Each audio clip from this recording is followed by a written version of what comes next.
এই যে সকালবেলা মুরগি কুটে বাইছে ধুয়ে থিয়েছি, রাঁধতে পারিনি মেলা কাজ, কারণ বাড়িতে সল এসেছে, কত কাজ ধোয়া কাঁচা করতে পারিনি। দেশি মুরগি আর যে আলু ভাজে নিয়েছি, মশলা টশলা সব দিয়ে করবো।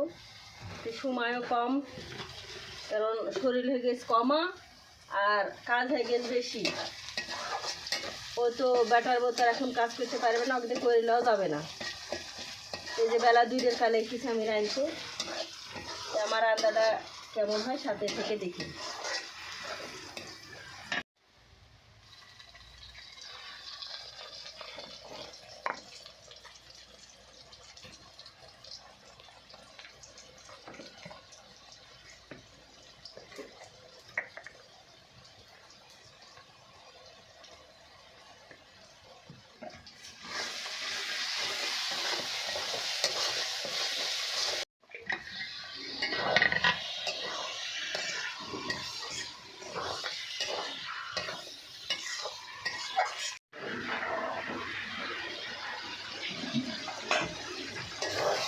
বাড়ি পোষা দেশি মুরগি, নিজে হাতে পোষা মুরগি রান্না করতেও ভালো লাগে, খেতেও ভালো লাগে।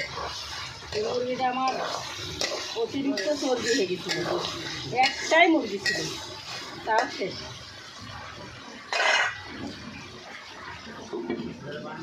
সাথে রসুন আমি দেবো, আমার বরাবরই কিন্তু ভালো লেগেছে, কিন্তু আগে কোনোদিন খাইনি। এই যে লোক ধরেছে সেদিন থেকে এনে আমি রসুন মাংসের মধ্যে রসুন দিচ্ছি। আমার ব্যাটার রাখাছে, আমিও খেতে আলুগুলো দিয়ে দিই একসাথে কষালি। আগে কিন্তু আমরা খালি পেঁয়াজে মোনা খাচ্ছি, পেঁয়াজে লোক পাইছি যে আলু ভাজে দিয়ে মাংস রাখলে ভালো লাগে। এখানে রাঁধি, সবাই মিলে খাই যখন।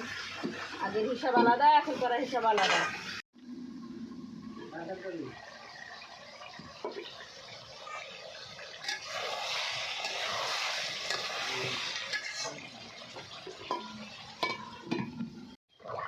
সিদ্ধ হয়ে গিয়েছে।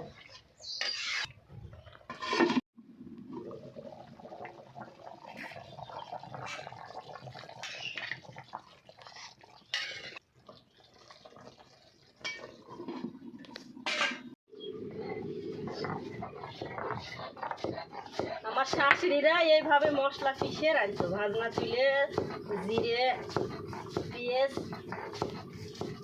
যে ভাজনা তুলে এরকম ভাজনা পিষে রাঁধতো।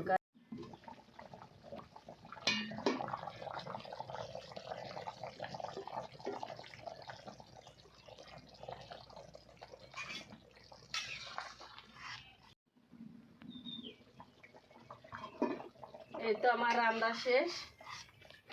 আমি আজকে একটু পাতলাই ঝোল করবো, কারণ আমার বেটা রুটি দেখাবে, সকালে রুটি বানাচ্ছি। আমার বড় বেটা বিছানা একটু পাতলা ঝোল করো, একটু ঝোল করবো।